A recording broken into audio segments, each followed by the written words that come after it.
Olá, vamos para mais uma disciplina do curso Libras Tátil, Estratégias de Guia e Interpretação para Surdos Cegos. Eu sou o professor Hélio Fonseca e na aula de hoje nós vamos trabalhar orientação e mobilidade. Vamos lá? Bom, orientação e mobilidade. O que é isso? Quando nós estamos falando desse universo das pessoas com deficiência visual, isso inclui pessoas com surdo-cegueira, nós estamos falando de pessoas que estão no mundo de uma forma diferente, que percebem o mundo de uma forma diferente, que se locomove pelos espaços, né? E pela sociedade de uma forma diferente, tá? E para isso, ele pode se mover, ele pode ir aos lugares, ele pode acessar esses lugares sozinhos ou acompanhado do seu guia. No caso da Libras Tátil, no caso da pessoa surdo-cega, no caso dos conteúdos que nós estamos trabalhando aqui, seria o guia intérprete, tá? Se fosse somente uma pessoa com deficiência visual, seria o guia, né? A pessoa que vai guiar ele por esses espaços. Mas ele também pode acessar esses espaços de uma maneira autônoma. E como isso funciona? Através da orientação e mobilidade. Existem vários cursos de orientação e mobilidade para pessoas com deficiência visual. Eu fiz um desses cursos e o que eu fiz foi adaptar esse universo aí da deficiência visual, dessa parte de guiar essas pessoas, dessa parte de orientação e mobilidade para pessoas cegas, eu adaptei para pessoas surdo-cegas, tá? E aí eu vou dar algumas dicas para vocês, vou passar algumas instruções para vocês, e essas instruções podem ser adaptadas dependendo da pessoa que você está guiando, dependendo da pessoa surdo-cega que você está guiando. Então vamos lá. A orientação e mobilidade, ela ajuda a melhorar a locomoção da pessoa com deficiência visual. Eu vou falar especificamente da pessoa surdo-cega, tá? Porque é o nosso foco da disciplina.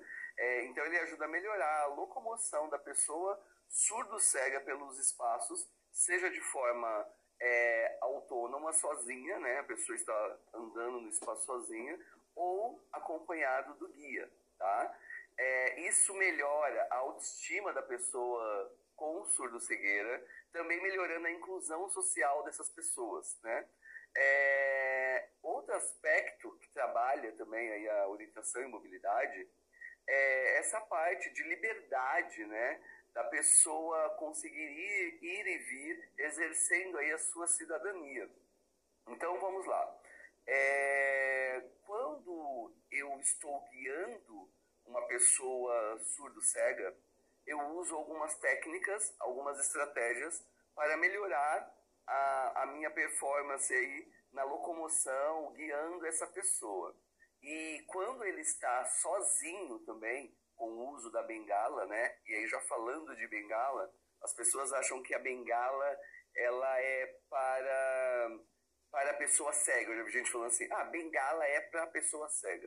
O conceito de bengala é o seguinte: se você tem alguma deficiência visual, seja ela de uma forma leve ou de uma forma moderada ou de uma forma mais severa, já é aconselhável o uso da bengala, porque o conceito de bengala é autoproteção, né? Uma vez eu estava na escola, eu falei sobre isso com as crianças, né? Aí tinha uma criança, né, com deficiência visual, ele falou assim, me protege tanto dos obstáculos quanto dos amiguinhos chatos que vêm querer me bater ou dão umas bengaladas. Eu falei, não é isso. Em relação aos obstáculos, legal. Então, se a pessoa tem alguma deficiência visual, onde ela anda topando nas coisas, esbarrando nas coisas que estão no chão ou que estão ao lado, ele tem alguma questão visual, alguma deficiência visual, ou alguma doença, né, na visão, onde ele não consegue enxergar de uma maneira normal, vamos se dizer assim, já é aconselhável o uso da bengala. Então, bengala não é para cego, bengala é para pessoas que têm alguma questão visual se defender de obstáculos que estão na sua frente, ok? E a bengala também ela é dividida por cores, né? Geralmente, uma pessoa que usa uma bengala toda verde, é uma pessoa que ela tem baixa visão, tá? Ela tem baixa visão, então ela pode muitas vezes olhar no celular, né? Já aconteceu situações desagradáveis, por exemplo, da pessoa estar ali usando a bengala verde, entrar num transporte público, alguém ceder o lugar, e quando a pessoa senta, né, a pessoa que está ali usando a bengala senta, ela pega o celular dela para olhar, para ver alguma mensagem, alguma coisa, e as pessoas falam, tá fingindo que é cego para ganhar o assento, tá usando a bengala para fingir que é cego para ganhar o assento. Gente, vamos abrir a mente aí. Eu sempre digo assim, antes de julgar, procure saber, procure se informar como essas pessoas estão no mundo, para a gente não cometer gafes como essa que eu já presenciei. Então, a bengala verde é para pessoas que têm baixa visão, a bengala branca é para pessoas cegas, e a bengala vermelha e branca é para pessoas surdo-cegas. Mas já aconteceu comigo, por exemplo, de eu estar na rua, né? E eu ver uma pessoa com a bengala vermelha e branca tentando atravessar a rua, e eu cheguei, dei aquele toque no ombro, que é o aconselhável, né? Quando você vai falar com uma pessoa surdo-cega, você dá um toquinho no ombro e a pessoa já pega na sua mão, ou, dependendo da forma de comunicação que a pessoa usa, ela vai tentar se comunicar com você através da forma de comunicação que ela usa. Mas quando é Libras tátil, que é o nosso foco da aula, geralmente você dá um toquinho no ombro assim, da pessoa, ela pega na sua mão, e aí você pergunta para ela se ela quer atravessar. E eu fiz isso. Eu dei um toquinho no ombro, só que a pessoa falou oralmente, oi, tudo bem? Aí eu falei, oi, tudo bem, você precisa de ajuda para atravessar a rua, né? Ou você precisa de um auxílio para atravessar a rua? A pessoa falou, claro, preciso. E aí eu comentei, falei, nossa, quando eu vi a sua bengala vermelha e branca, eu achei que você era surdo-cego, né? E aí ela falou, mas por quê, né? Eu falei, porque é a cor da bengala do surdo-cego. Ele falou para mim assim, eu nem sabia que a minha bengala era vermelha e branca, porque para mim, no caso desta pessoa em específico, tá? Para mim a cor tanto faz. E aí eu peguei e falei, nossa, é curioso, às vezes essa informação não está difundida nem na comunidade das pessoas com deficiência, né, visual. Então, só para recapitular, bengala verde, pessoas com baixa visão, bengala branca, pessoas cegas, bengala vermelha e branca para pessoas surdo-cegas. Então, vamos voltar à orientação e mobilidade. Então, o que é, vamos falar um pouquinho dos conceitos aí de orientação e mobilidade. O que é orientação? É a capacidade que temos de perceber o ambiente, tá? Então, você muitas vezes pega essa pessoa surdo-cega, anda com ela no ambiente e ela consegue perceber esses espaços, onde estão as cadeiras, onde estão a mesa, onde fica o banheiro, onde está o palco, aonde está a saída, caso ele precise sair do lugar de uma maneira rápida, né? Por exemplo, quando eu vou para fazer alguma viagem com um surdo-cego, que nós vamos ficar em algum hotel, eu levo ele para dar uma volta nos corredores, no hall do hotel, no quarto é mais fácil. Mas por quê? Porque se tiver alguma emergência e nós precisarmos sair correndo ali do hotel, do quarto e tudo mais, ele já tem mais mobilidade, porque ele já tem ali a orientação, ele já foi orientado de como é esse espaço. E quando você orienta ele em relação a esses espaços, ele vai andar melhor nesses espaços, mesmo sendo guiado por você, ou ele vai ter autonomia para circular nesses espaços sozinho, de uma maneira autônoma. Por exemplo, eu chego num evento, se o banheiro é um banheiro fácil de acessar, é próximo, eu já mostro para o surdo-cego como que é o percurso que ele vai fazer do banheiro até a cadeira e vice-versa. Então, às vezes ele fala assim, vou ao banheiro.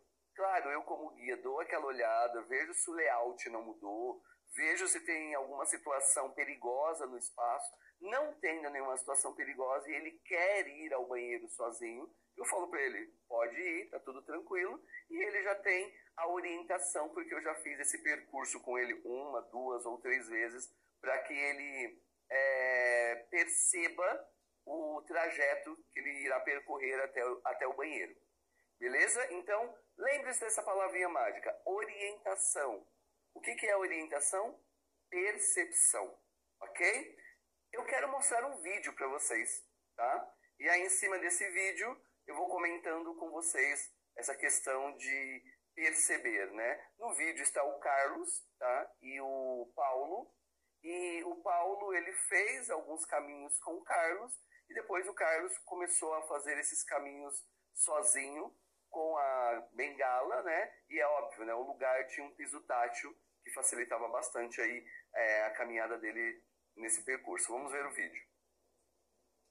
Bom, então no vídeo vocês estão vendo aí Carlos, né, sendo guiado pelo Paulo. Então ele está no espaço sem piso tátil, então ele está andando aí com o auxílio do guia, né, sem o piso tátil, circulando pelo espaço. Agora ele já está num outro espaço onde tem o piso tátil, né. Então o Paulo está fazendo o caminho aí com ele, né, o guia está fazendo o caminho aí com ele. Ele está percebendo esse espaço, né, percebendo não só através da bengala, mas os espaços geralmente têm cheiros, os espaços geralmente têm sensações, e ele está usando isso, tá? Ele está agora fazendo o caminho sozinho, perceba que é um lugar onde ele está andando pela primeira vez, e às vezes ele anda até meio cambaleando, porque ele está ainda inseguro em relação a esse lugar que ele está circulando. Então ele está andando com um certo cuidado, com uma certa atenção a mais aí, para não topar em nada, para não bater em nada, né? E até porque é um espaço que as pessoas também não conhecem ele, tá vendo ele pela primeira vez. Então, como o piso tátil ajuda, né? A bengala, ele está sendo orientado ali, sentindo o piso tátil através da bengala, e através dos pés também ele consegue sentir o piso tátil. Então, orientação, como eu disse anteriormente, percepção. Marque essa palavrinha. E mobilidade? Mobilidade é a capacidade que nós temos de andar nesse ambiente que nós percebemos, tá? Então a pessoa surdo-cega percebeu o ambiente e ele tem capacidade de se locomover nesse ambiente. Ele pode andar nesse ambiente, ele pode abaixar, ele pode sentar, ele pode se locomover dentro desse espaço que ele percebeu, tá? Então, ele tem mobilidade, ele consegue se locomover, ele consegue andar sozinho. Legal, ele vai andar sozinho. Ele precisa do auxílio do guia. Legal, ele vai andar com o auxílio do guia. Então, uma coisa não, como é que eu posso dizer, não exclui a outra. Embora ele tenha orientação e mobilidade, ele pode fazer isso de duas maneiras. Sozinho, de uma maneira autônoma, ou com o auxílio do guia, que vai guiar ele por esses espaços, e por ele já ter percebido esses espaços, por ele ter capacidade de se locomover nesses espaços, ele vai fazer isso de uma maneira mais segura, ele vai fazer isso de uma maneira mais fluida, sabe? Ele não vai andar, eu tenho que andar devagarzinho porque eu não conheço o lugar. Não, ele já conhece o lugar, então ele vai andar de uma maneira mais fluida, ok?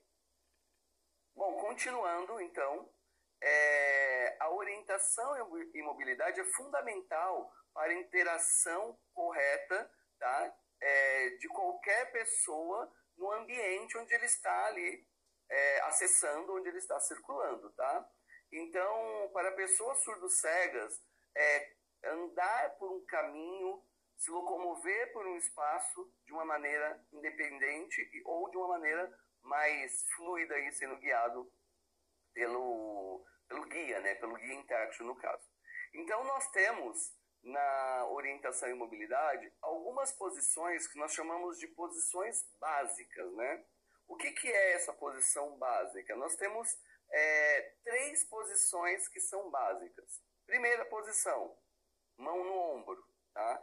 Eu coloco, a pessoa surdo-cega coloca a mão no meu ombro e eu vou guiando ela por esses espaços e ela vai sentindo o movimento do meu corpo, o ritmo do meu corpo, através do meu ombro, tá? Então ela coloca a mão no meu ombro, eu vou andando de forma normal. esse ritmo, se eu andar de uma maneira diferente ou de uma maneira sem ritmo, isso atrapalha muito a percepção dele do movimento que o meu ombro está fazendo. Tá? Uma outra posição básica é a do cotovelo. Tem pessoas que são muito altas, são guias intérpretes que são muito altos. Então o surdo cego ele opta por segurar no cotovelo, porque se ele colocar a mão lá no alto, para ele chega uma hora que vai cansar, tá? Mas segura aí que eu vou falar dessa posição do cotovelo, tá? Depois eu explico melhor sobre ela, que não é a mais adequada.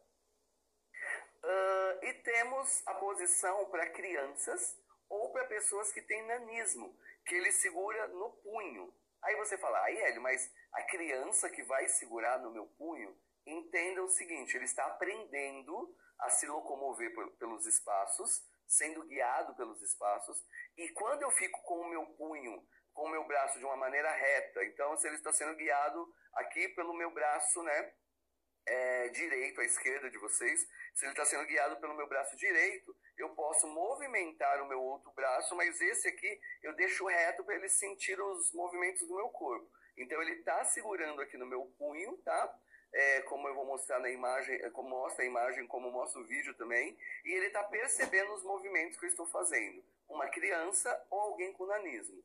Mas se for uma criança, você não vai fazer esse treinamento na rua, né, gente? Perigoso ele soltar da sua mão, sair correndo. Tem todas essas questões de segurança que você deve se ater. Agora, se for uma pessoa com nanismo, geralmente ele é guiado dessa forma. Então, ele, além de ter o nanismo, ele também é uma pessoa cega, entendam dessa forma, né? Ou surdo cega. Então, ele tem que ser guiado dessa forma, tá? Eu vou mostrar o vídeo para vocês dessas 3 posições e eu vou falando em cima do vídeo, ok? Então percebam no vídeo a mão no ombro, tá? O Carlos um pouquinho atrás, o surdo cego um pouquinho atrás do guia, tá? Como se fosse mais ou menos meio passo atrás. Percebam então não é do lado, é um pouquinho atrás que o surdo cego fica em relação ao guia. Tá? A mão no ombro. Então, essa é a posição básica. Mão no ombro e um pouquinho atrás do guia.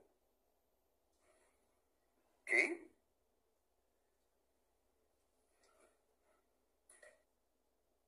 Eu vou mostrar para vocês como a mão no ombro facilita a comunicação, tá?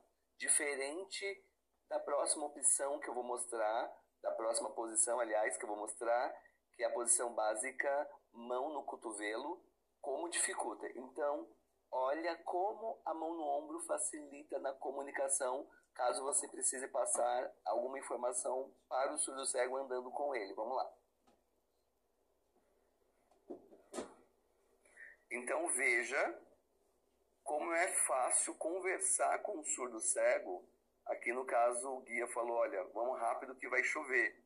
Passou uma informação rápida para ele, tirou a mão dele do ombro ali rapidamente, vou repetir de novo, olha com atenção, enfiou a mão por baixo, falou para ele, vamos rápido que vai chover. E ele conseguiu passar a mensagem de uma maneira mais rápida, o surdo cego voltou com a mão no ombro e eles continuaram andando. Agora veja a próxima posição básica, que é a mão no cotovelo, ok? E vocês percebam como que é a diferença da mão no ombro para a mão no cotovelo, tá? Veja quais são o ponto positivo, né? E os pontos negativos aí de você ser guiado ou você guiar uma pessoa, né? Com a mão, ele segurando no seu cotovelo, ou você, surdo cego, segurando no cotovelo da pessoa. Então, essa é a posição básica, mão no cotovelo. Então, percebam que é praticamente igual a mão no ombro, só que a mão é no cotovelo. Um passinho atrás, tá? Como eu mostrei no vídeo anterior. A mão vai segurando no cotovelo e ele vai sentindo ali os movimentos através do cotovelo.